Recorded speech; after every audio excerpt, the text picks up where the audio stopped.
Is your Canon printer stubbornly refusing to print, leaving you staring at a blank screen? Don't panic, let's troubleshoot this together. Step by step. First, we'll check the basics. Is the printer turned on and plugged securely into a working power outlet?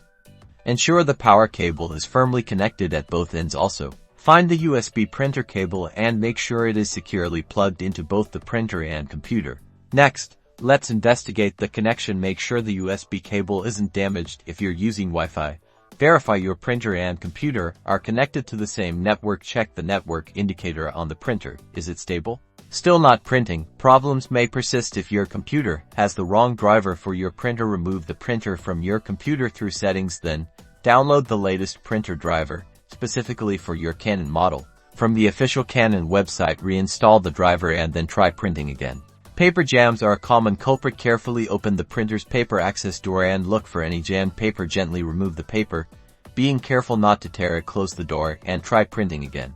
Restarting can often fix temporary glitches. Power off your printer, wait a minute, and then turn it back on. This can refresh the printer system. If you followed these steps and the printer still isn't responding, you may need to seek further assistance from Canon support or contact a tech repair specialist. But by now, you should be able to start printing again.